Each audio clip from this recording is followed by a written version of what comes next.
I streamed on Twitch for 30 days and went from literally 0 viewers to averaging around 12 viewers playing Mario Maker 2 viewer levels.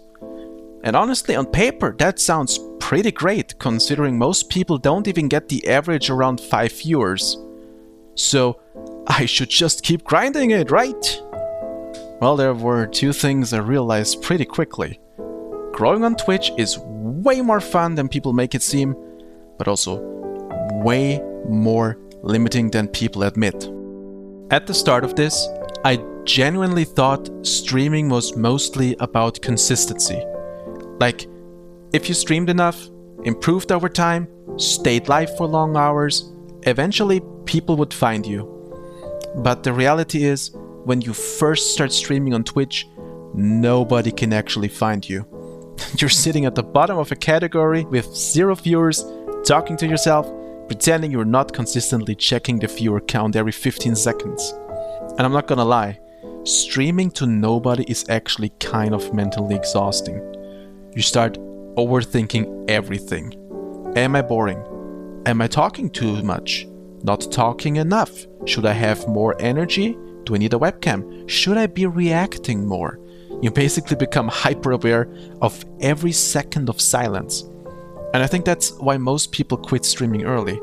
Not because streaming is hard technically, but because it feels awkward emotionally. Especially when you're sitting there trying to entertain people that don't even exist. But then something started changing once I began doing Mario Maker 2 viewer levels. And honestly, I think viewer levels are kind of the perfect format for smaller streamers, because there's always interaction happening. People submit levels, people watch other people's levels, people backseat, people troll, people laugh when you fail something for the 40th time. There's always something happening on screen. And eventually, without really noticing it, streaming stopped feeling like performing. It just started feeling like hanging out. And weirdly enough, that's also when I started growing. Not fast or anything crazy. I wasn't suddenly blowing up and going thousands of viewers, no. But I started recognizing names. People would come back the next stream, then the next one, then the next one after that. And honestly, seeing even the same 5 people show up consistently felt insane to me. Because when you start at 0 viewers, every regular chatter feels massive. I think that was the first realization I had. Streaming actually becomes fun once you stop obsessing over numbers. And I know, everybody says that. Don't focus on the numbers, just have fun. Be yourself. But when you're streaming to literally nobody, that advice is just fake. Because obviously you care about the numbers at first, right? Everybody does. The numbers are the only proof that what you're doing is even working. But after a while, I realized the streams I enjoyed the most were the ones where I completely forgot to check. The streams where chat was just messing around, the streams where I was laughing at stupid Mario levels, the streams where I wasn't treating Twitch like some business strategy simulator. That's the part people don't really explain properly. Averaging 12 viewers didn't suddenly make me feel successful, but it did make streaming feel real to me. Like there were actually people choosing to spend part of their day hanging out with me. And honestly, that part felt really cool. But then I ran into the second realization, which is the part that nobody really wants to talk about. The growth only really worked because I was doing the Mario Maker viewer levels, right? The second I streamed something else, everything changed. Viewer count dropped, chat slowed down, some people just didn't even show up. And that's when I realized something that's honestly kind of depressing early on as a streamer. People always say, oh, the viewers, they come for you. But at the beginning, most viewers come for the thing you're doing. And I don't even mean that in a bad way. It makes complete sense. If someone comes to your stream for the Mario Maker viewer levels every night, and suddenly you're playing some random single player game, why would they click?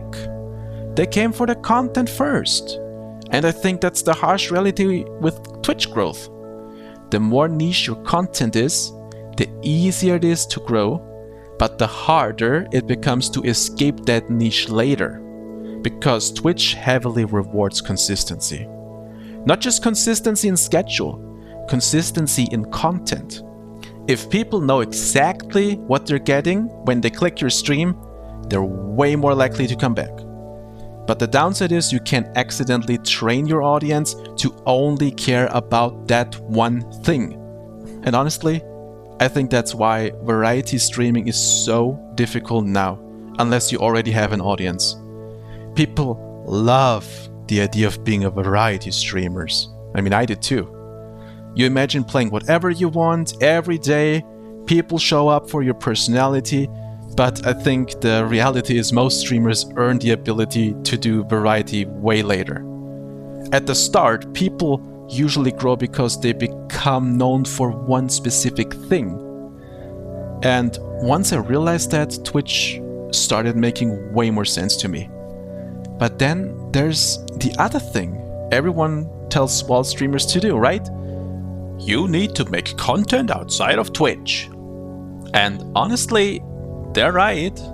Because Twitch itself usually isn't great at getting new people to discover you. So streaming almost becomes the end destination for your audiences.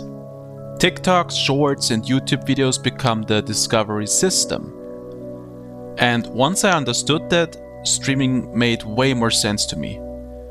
The problem is just that it completely changes what being a streamer actually means now. You're not only going live anymore, you're also thinking about clips, titles, thumbnails, short-form content, algorithms, retention, and whether people from those platforms will even convert into live stream viewers in the first place. Because weirdly enough, a clip getting 100,000 views doesn't automatically mean people will watch you live for 3 to 4 hours. Those are almost two different audiences.